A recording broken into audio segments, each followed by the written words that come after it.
We should always question and argue against and debate and examine, especially our most cherished values. So for me, that includes freedom of speech and equality. And I continue to examine the evidence from the United States and around the world to cry out to each other and to cry out to the world when we are subject to oppression, because we are never going to have access to majoritarian power.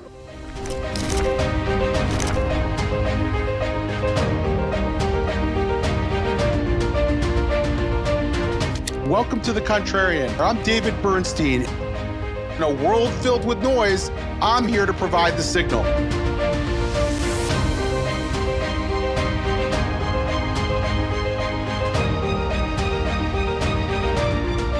Hi, and welcome to The Contrarian. I'm your host, David Bernstein.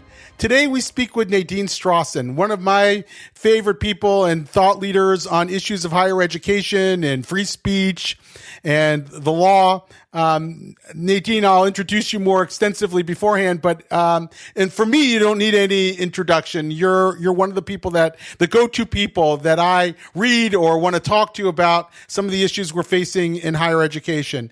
Well, David, that means so much because I feel the same way about you, and it's a great honor to be on your podcast.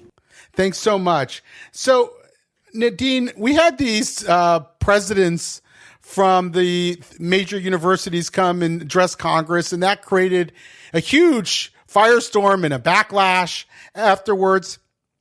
Just before we get into the nitty-gritty, I just thought, what does this moment now mean for you? How are you looking at it in a general sense?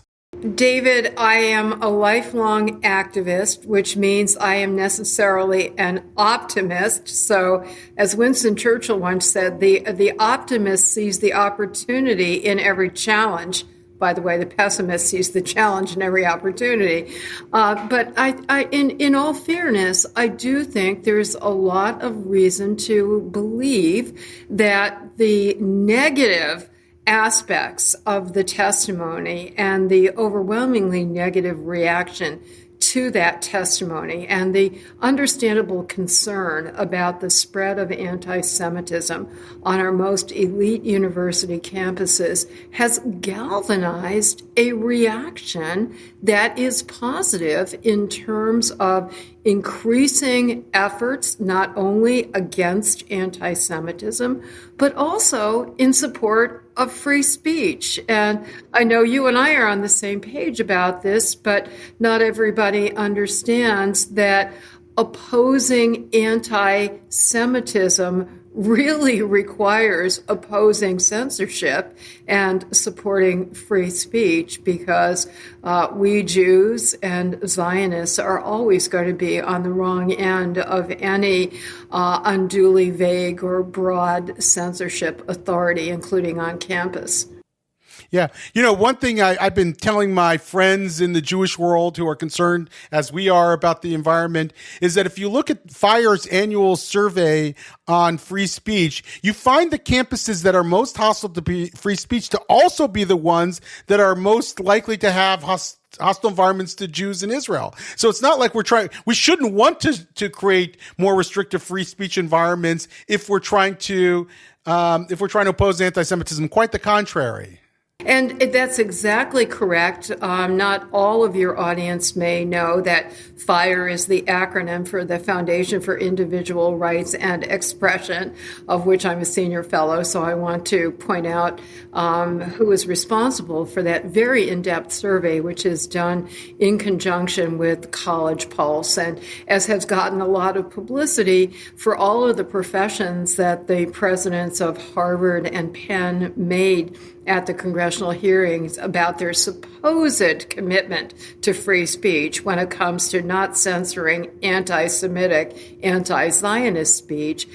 This year's survey, or actually last year's survey, published in October of 2023, the most recent one, there were 248 schools that were ranked Harvard was number 248 and Penn was number 247. So clearly the invocation of free speech in support of anti-Semitic, anti-Zionist speech was pretextual and shameful. But we should use this as an opportunity to hold them to their pledges in the future to neutrally, consistently defend free speech for controversial speech, regardless of viewpoint. Yeah. So it seemed to me that those presidents had two ways out of that very tricky setup by the Congresswoman.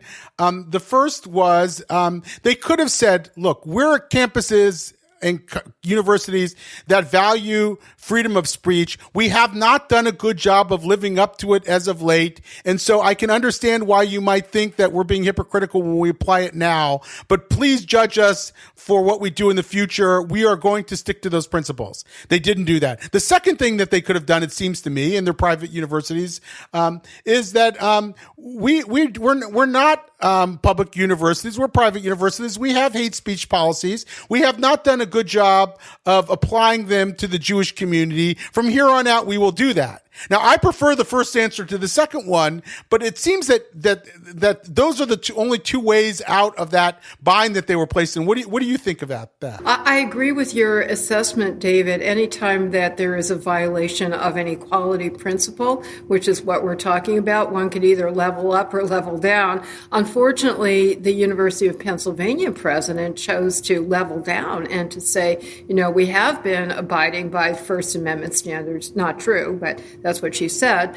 And maybe we should re-examine that. So she was using this as an opportunity to reduce free speech protection even more, maybe a race to the bottom against Harvard for the next year. But what I have seen, David, and I assume you have too, because we both travel in similar circles, is that since December 5th, that testimony, there has been a real proliferation of faculty groups that are supporting free speech, student groups that are supporting free speech, alumni groups that are supporting free speech. Many universities have used that debacle as an opportunity to say, henceforward, we are either going to or we will consider adhering to policies of institutional neutrality as epitomized by the famous Calvin principles from the University of Chicago in 1967. I'm sure there's going to be a lot of temptation to abandon those newly stated commitments, but we free speech advocates and advocates against anti-Semitism have a lot of public statements to support our ongoing efforts and a lot of allies on campuses that are newly mobilized and energized. Yeah. So there is a dilemma, it seems to me, one that at a practical level, many Jewish organizations face. I struggle it with myself, and I'm going to see if I can characterize it for you. It's a sort of a tension between two values. One is freedom of speech, and the other is equal protection. And if you have a campus that doesn't extend its principles of free speech, has no history of doing it, applies every single microaggression to regulate campus speech, and so forth and so on, it's very hard then for the Jewish community to just rest its case on free speech. And it's very tempting for organizations to say, well, if you're going to protect other minorities against this kind of harm, then we Jews should be protected by it as well. Now, my namesake and legal scholar, whom I know David E. Bernstein, is a professor of law at George Mason University, says that, look, equal protection is a liberal value as well. It's not like it's one set of liberal values, free speech against, repression. We have two values that are both liberal values that are in tension with each other. And that, he's not so sure that the Jewish world should always opt for free speech when the campuses themselves are never likely to go in that direction. What is your thought on that? And I should say that I'm doing something very dangerous, which is I'm characterizing my namesake's comments, even though we're constantly confused with each other, but be that as it may. Whether or not the other David Bernstein made that argument, certainly many respected legal scholars and public intellectuals and members of the public have made that argument that there is a tension between freedom of speech and equality, or even more generally between civil liberties and civil rights. This is an argument that I have been contending with throughout my entire adult lifetime, David, and I always take it very seriously because neither value is more important than the other to me. But I continue to believe that they are mutually reinforcing, that we cannot have meaningful free speech unless it is equally enforced with respect to all individuals, all speakers, and all perspectives. And conversely, we can't have meaningful equality unless it includes a vigorous freedom of speech. I also continue to believe, and when I say continue to believe, I'm saying that in the spirit of one of my intellectual heroes, John Stuart Mill, that we should always question and argue against and debate and examine, especially our most cherished values. So for me, that includes freedom of speech and equality. And I continue to examine the evidence from the United States and around the world, which continues to convince me that it is especially minority groups, including Jews, and on campus, including Zionists and Friends of Israel, we are minorities. We especially depend on the most robust freedom of speech because any latitude on the part of the enforcing authorities is predictably going to be used disproportionately against our speech.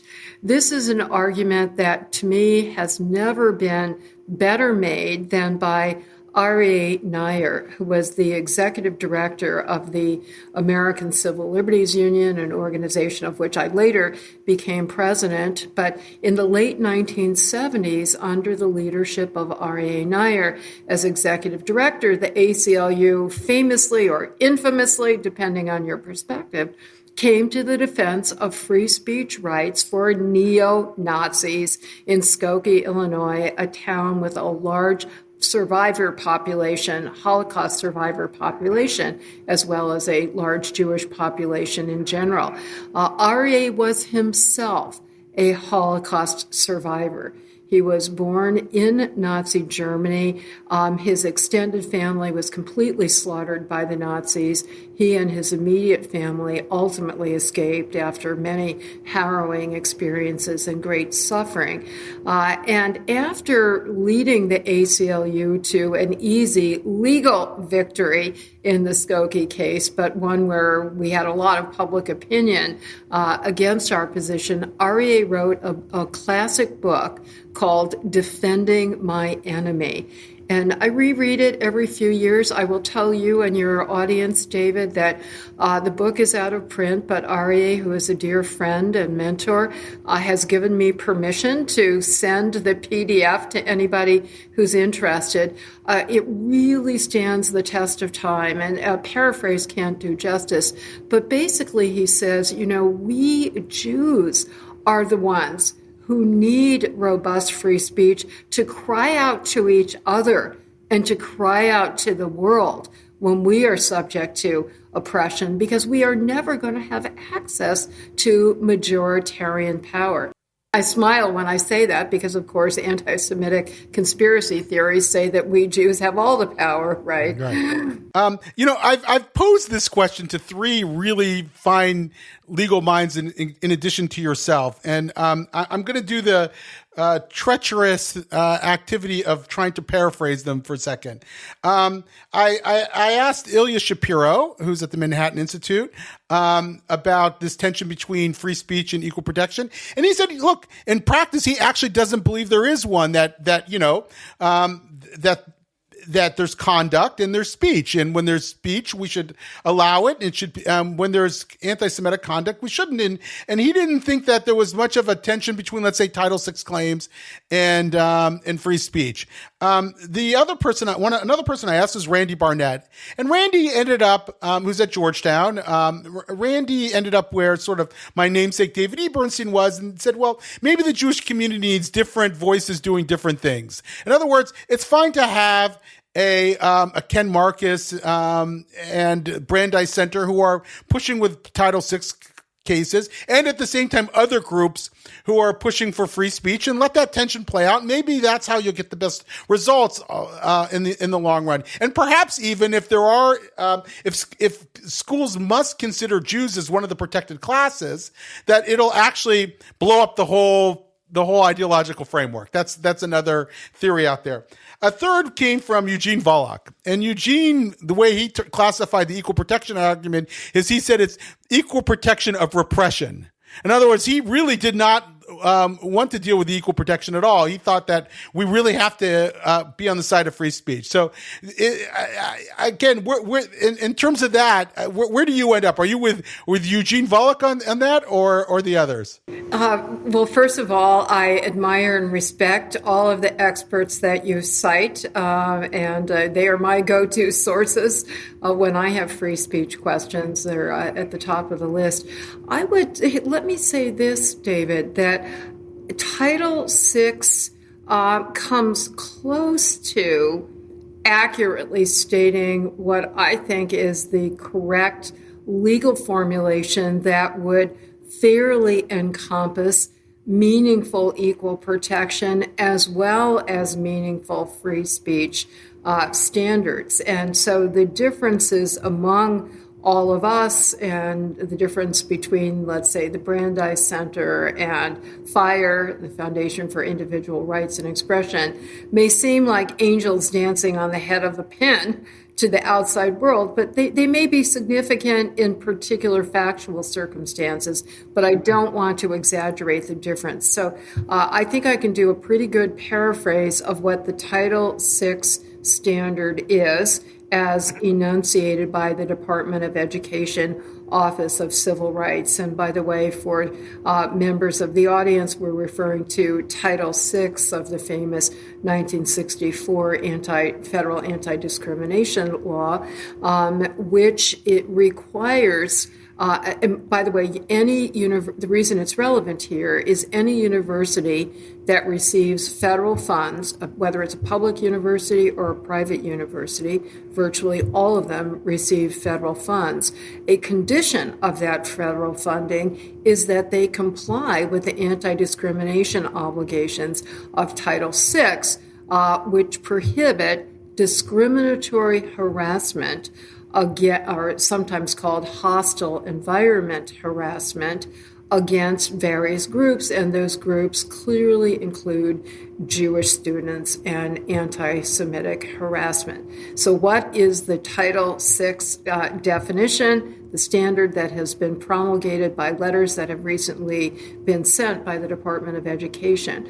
It is a pattern of conduct looking at all the facts and circumstances. In other words, the overall context, that word that was used by the university presidents, in all the facts and circumstances, a pattern of conduct, including expressive conduct, in other words, speech, that is objectively and subjectively offensive. So that means, yes, the person who's complaining has to be offended, but that's not enough because a thin-skinned person does not survive the standard here. It has to be a reasonable person would also be offended.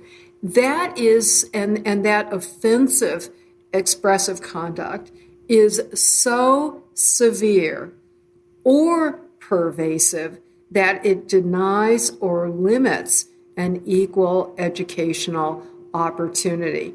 Now, there are two aspects of that definition that I and FIRE, and I'm sure Eugene and some of the other experts that you cited, believe is not sufficiently speech protective and is inconsistent with the one Supreme Court case on point, a case called Davis versus Monroe. Again, with apologies to the audience, these are going to sound like very fine distinctions, but we lawyers fight over them. Note that the Department of Education says that the pattern of conduct has to be sufficiently severe or pervasive. The Supreme Court said sufficiently severe and pervasive. So a single incident is not going to be enough. It has to be multiple such incidents to satisfy the pervasive standard. The second debate is over the concept of denying an equal educational opportunity or just limiting an equal educational opportunity. And again, the U.S. Supreme Court, and Fire agrees, said that it has to be sufficiently severe and pervasive to deny an equal educational opportunity. So in particular factual circumstances, those seemingly small distinctions may actually be outcome determinative. And you can tell that I'm leaning in favor of more protection for free speech, but I do not think that at all undermines the basic equality, because I think we are entitled to equality from expressive conduct only when it's expressive conduct that warrants punishment or restriction. Right. And I think that's, by the way, that was very helpful to hear. And I think there's the issue of Title VI claims themselves, and then, of course, how people ought to respond to particular anti-Semitic incidents and what we should expect universities, perhaps particularly private universities that haven't really applied a free speech standard, and whether any of us should be satisfied that equal protection was extended or not. Or whether we should go back to the free speech standard when we don't have much confidence that the university is going to apply it elsewhere. But and from anecdotal reports, including videos that I've seen online, there seems to be a lot of evidence that at least warrants investigation, that even the most highly speech protective standard, the one that comes from the Supreme Court and the one that Fire and I endorse, that even that standard has been breached on campuses without any, as far as I know, a lot of these incidents haven't even been subject to investigation, let alone discipline. And I want to emphasize that, we've been talking about the very fundamental values of free speech and equal protection, but another fundamental value, especially important to all minority groups, including Jews and Zionists, is due process. And again, the campuses haven't been great in enforcing the due process rights of people who have been accused of sexual harassment. But I want to use this as an opportunity to say, the fact that you may see some video on YouTube doesn't necessarily mean that it wasn't doctored. And so what the most I'm saying is that there seems to be evidence that would warrant investigation, but we should have the usual presumption of innocence and opportunity to contest allegations. But I certainly would like to see that at least investigations have been begun. And by the way, David, in addition to intimidating, hostile environment, harassment kinds of expressive conduct on campus, we've also seen evidence of actual physical violence against self-identified Jews or Israeli students. Again, it doesn't seem clear that all of those incidents have been subject to investigation or discipline. We have a lot of rhetoric on campus purporting to equate free speech with violence, but make no mistake about it, there is no right to assault or attack somebody to convey a message of disagreement with their ideas. Yeah, thank you. That's very helpful. So I want to move into sort of the broader issues that campuses are facing and how we might take advantage of this moment to push for needed reforms in higher education. DEI has really come up, especially since that fateful date of December 5th during the university president's testimony. And it seems like people are looking at it with fresh eyes. Now, for the Jewish community, there's been three fundamental approaches. One is that many Jewish organizations want to get in on DEI and get Jews covered and, again, extended equal protection under DEI, and feel that that's been lacking.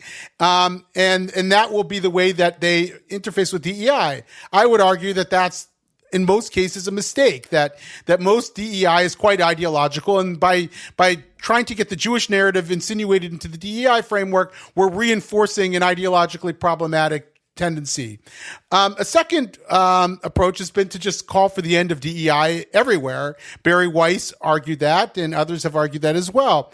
And a third is that we should try to reform DEI to make it liberal or pluralistic in nature. Danielle Allen, who's a political philosopher at Harvard, wrote a very compelling piece in the Washington Post saying that, in 2018, she and others were pushing a form of DEI that was both inclusive of viewpoint diversity and religious diversity that would have obviously produced a very different form of DEI at Harvard, which was sort of thrown out when the whole George Floyd controversy set in, and Harvard opted for something much more radical. I guess, where do you come out on this? What do you think we should be pushing for? Well, at the very least, the predominant model of DEI has to be very seriously reformed, at the very least. Mm-hmm. The question is whether it is salvageable. And this should go without saying, but I want to say it. The goals of diversity, equity, inclusion, sometimes the word belonging is thrown in, are fundamentally important goals that, to the best of my knowledge, are, completely shared by the Jewish community, despite the diversity of thought among us. The problem is that these concepts have been distorted into a characteristic pattern of dividing the world into binaries, oppressor and oppressed. And among the many problems with that ideological approach is that Jews are treated as an oppressor class. But even putting that aside, it's just completely inconsistent with values of humanity and individualism to see the world in such Manichaean power dynamic ways.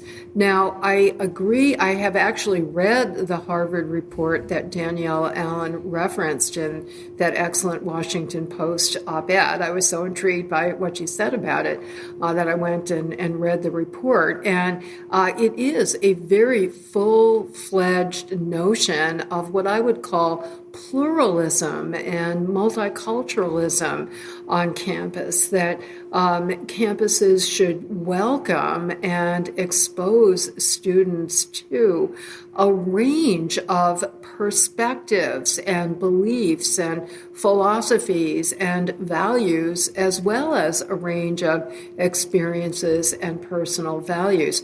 Yet and what was really interesting about that report is that it expressly stressed academic freedom as being an essential element of a meaningful, true, comprehensive approach to DEI, that academic freedom is inextricable with a genuine concept of DEI.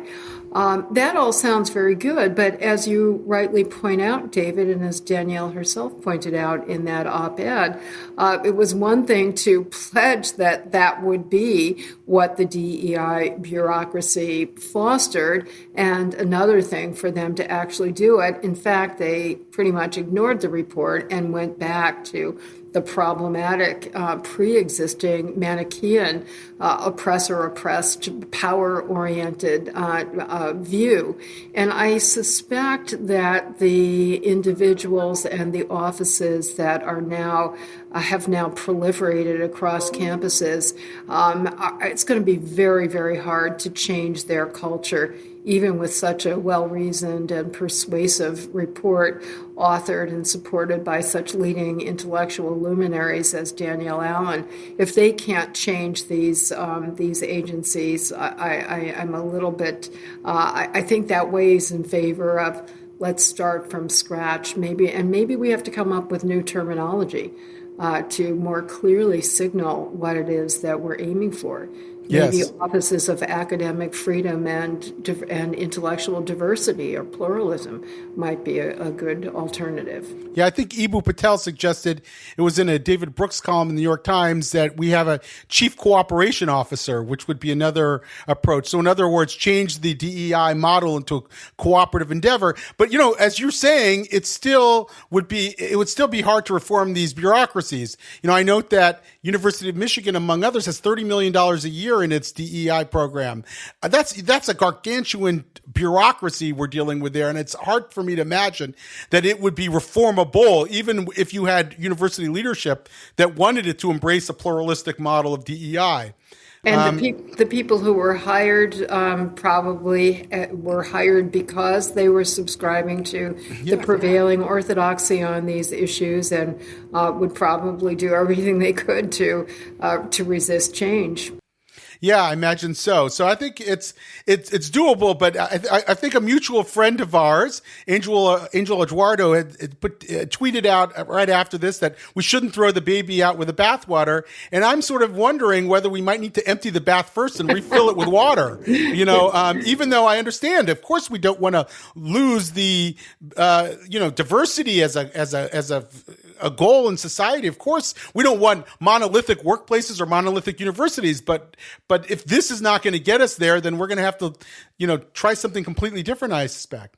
Quite a few years ago, Harvey Silverglade, who was one of the co-founders of FIRE, great civil liberties, civil rights lawyer in Boston, said Harvard's view of diversity, and by the way, this is true for universities in general, Harvard's view of diversity is that everybody should look different but think alike.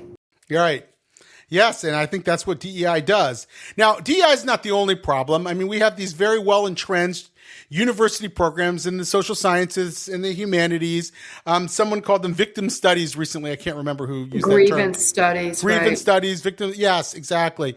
These became dominant academic programs starting in the late 1960s. They spread very rapidly through the academy. And they generally, in my view, don't practice sort of liberal arts education. They're not open discussions. I was just looking at a program at the University of California, Santa Cruz, an anti-racism center that they have there. That was very obvious, even from its own description, that this is not a center for open inquiry in any way, shape, or form. So if you were a student that did not subscribe to the ideology, you'd probably not be able to function in a classroom there. Or a faculty member for that Or matter. a faculty member, yes, exactly. And so I'm starting to ask, okay, so what do we do about that? I have a few ideas that have sort of bubbled up in various conversations I've had. One that's sort of, I think, that I've been asking about and would love to get your thoughts on. is, look, universities, of course, have academic freedom for professors, and they can share their opinions in class, but they should still be places where multiple ideas are heard in any classroom setting. Can a university audit for that? Can we set forth certain processes that say, listen, we expect good teaching, and by good teaching we mean that there's a pursuit of truth and openness in your classroom, and if you're not allowing that to happen, we're going to implement change, either at a departmental level or at the level of the professor, him or herself. David, what you're saying is completely consistent with and promotive of academic freedom. The gold standard for academic freedom was initially set out by the AAUP, the American Association of University Professors, in a famous 1915 declaration. It was amplified and clarified in a 1940 declaration, and the Supreme Court has pretty much given the imprimatur to this AAUP, a professional standard created by professors who are devoted to academic freedom. The Supreme Court has pretty much incorporated that as implicitly protected by the First Amendment on public university campuses. And from the beginning, the AAUP has distinguished education in the classroom from indoctrination.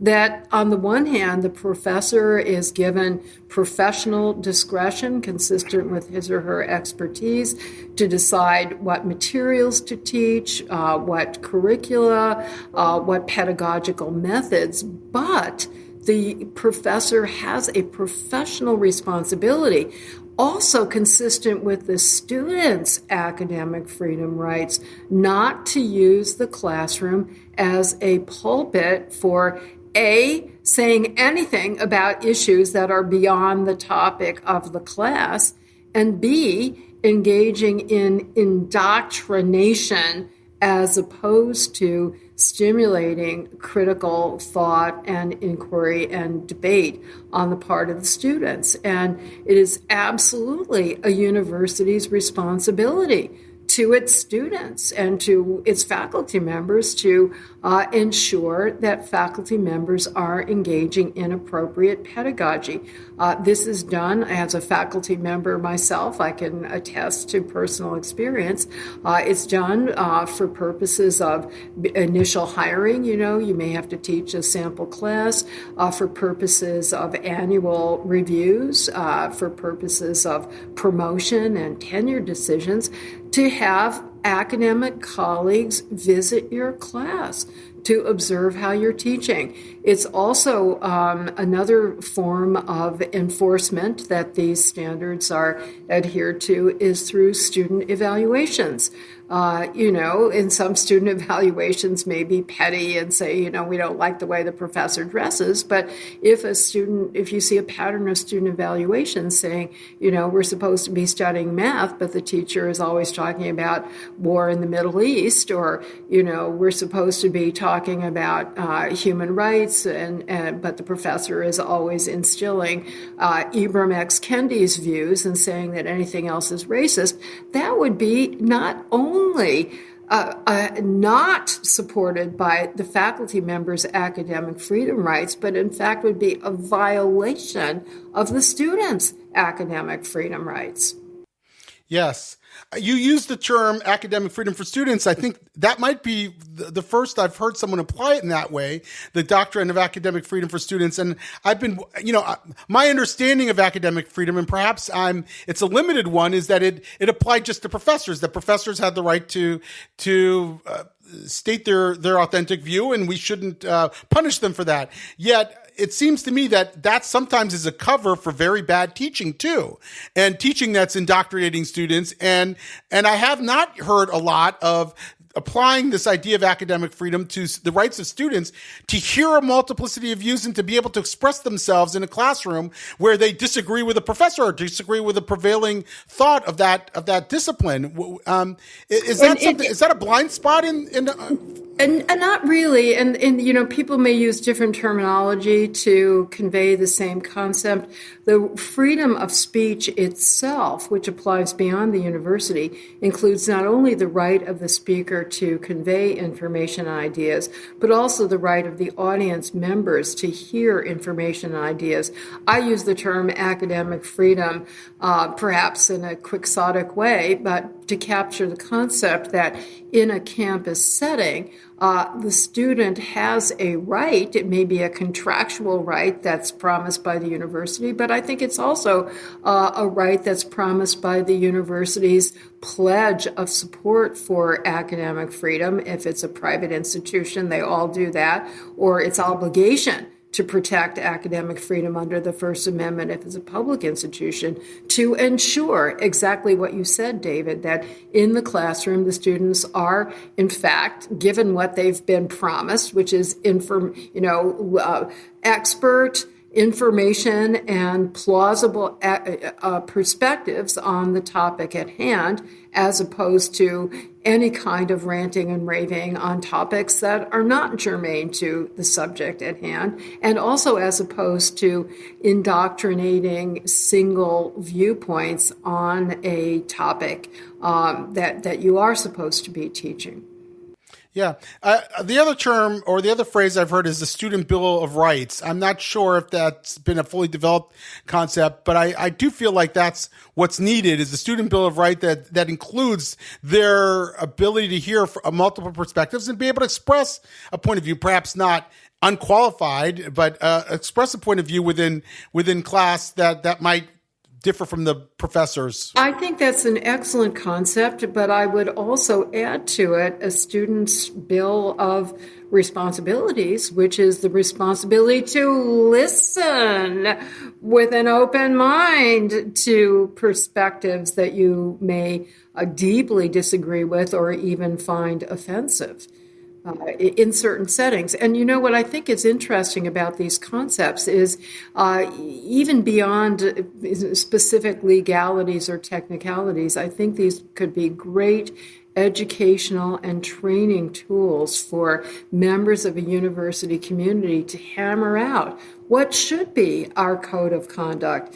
And this could be done on a class-by-class basis for the teacher and students to, and I've done it to some extent myself in my constitutional law classes, and I know other professors who have done likewise. Look, before we get into this, let's agree on what the ground rules are. Here's what I propose in terms of expression that is going to be appropriate, both to engage in and to listen to, and where the boundary lines are, what's not appropriate.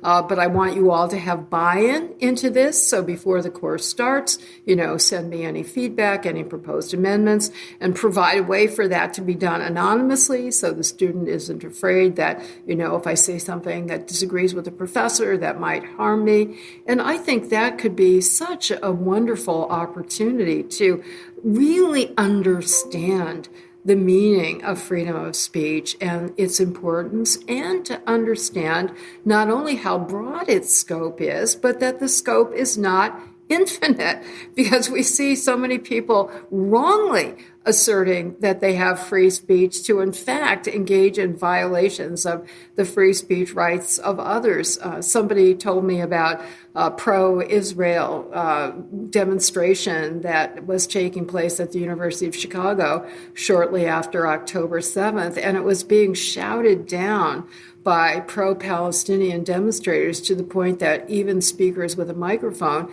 could not be heard. And some of the monitors who were there supposedly to protect free speech said, well, we can't stop the demonstrators from shouting because that's their free speech rights. No, it's not. And by the way, I think David, there's a lot of misunderstanding about that. People are not familiar with the so-called heckler's veto concept that, you have the right to peacefully, non-disruptively protest, but hecklers cannot, in fact, veto the free speech rights of the speaker and audience members. Yeah. So we see the university today, is more or less ideologically monolithic, particularly in the humanities and social sciences. Steven Pinker pointed out that only 3% of Harvard faculty consider themselves conservative. That's very low. I imagine almost none of them are in the arts and sciences. Are in social sciences or humanities. Now that there may be more in other places, but if you look at studies done by Eric Kaufman and others, it's not a lot. And the question I have, and maybe it's a provocative question, is, if we're going to see a reform in universities, do universities need to practice a kind of viewpoint affirmative action? I completely agree with the goal that there absolutely has to be more viewpoint diversity on campus. And in fact, it was that whole concept that gave rise, probably approaching 10 years ago now, to a wonderful, fairly new organization called Heterodox Academy, which many people think of as supporting free speech, and it certainly does. But that's a byproduct of its striving for intellectual diversity. It was co-founded by Jonathan Haidt, a distinguished social psychologist at NYU, when he and a number of other social psychologists saw that research, and they demonstrated through rigorous studies that research results were less good, were less solid when they were not being subject to scrutiny by colleagues with ideologically diverse views. So they were really concerned about the quality of the product, if you will, the search for truth in the sciences and social sciences. And so I completely agree with the end result. How of increasing viewpoint diversity, how we achieve it is problematic. And I cringe at the term affirmative action because, of course, we associate that with racial and gender and ethnic characteristics, which the Supreme Court has said may not be disproportionately weighted in the admissions process or the hiring process. So perhaps we could use, again, as with DEI, we may support the basic concept, but the terminology has become so associated with particular implementations that are problematical. At the very least, we have to have open-minded judgment of people on the basis of the academic work product that they have produced and are capable of producing. You mentioned Eric Kaufman. He's done studies, as have other people, where members of faculty are unabashedly saying that they will discriminate against people who have conservative viewpoints, even against people based on guilt by association. I've heard law school deans say they will not consider offering a job to a faculty member or to an applicant for a faculty position who has been a member of the Federalist Society, which is a group of conservatives and libertarians. So we would even be making progress if we could get rid of the overt ideological discrimination that is going on. Yeah. So there was this marvelous debate on Barry Weiss's podcast between Yashka Monk and Chris Rufo. Yashka Monk is a public intellectual at Johns Hopkins, the editor-in-chief of Persuasion magazine, a serious figure, came out with a great book called The Identity Track. I think you all know Chris Rufo, at least anybody who's listening to this podcast, one of the forces in this sort of anti-woke movement, certainly of the right, if not of the center left. Now, I find Rufo's arguments intriguing. Now, I oppose the banning of divisive concepts in higher education or K through 12 education, which is a feature of some of the legislation that's come out of Florida and Texas. By the way, if you listen carefully to the debate between Yashka Monk and Chris Rufo, it's clear that Chris Rufo himself had some misgivings about that, but that he saw it as sort of a package deal, and he was going to support the package deal. But what Rufo does argue, and it's something that I think us classical liberals need to struggle more with, is the important role of politics. That, politics is a full contact sport. It's more of a sledgehammer than it is a scalpel. We have to understand that. A lot of the very stubborn problems we're talking about aren't going to go away just because someone writes a great op-ed or gives a great podcast interview like you or me or whatever. They're going to come because powerful people insist on change and use their power to get change. And that exercise in power itself, in a way, is illiberal. I mean, power isn't a liberal enterprise. Politics isn't a liberal enterprise. That's why we might want to limit it to very specific spheres, but as much as we can. But we know that that groups use power, and the people who have created the conditions on U.S. college campuses use power to get there. The long march through institutions, if anything, was an exercise in power. So, do we need to start to accept, executive orders that ban DEI, for example, or and the like, in order to sort of even the playing field, even if we're nervous about the outcome and alternative forms of liberalism might set in? Don't we need, I'm playing devil's advocate in a way, but don't we need to start coming to terms with the idea of using power ourselves in this process? You've made the case very forcefully, David, and I'll use the word devil in another context, which is the devil is in the details.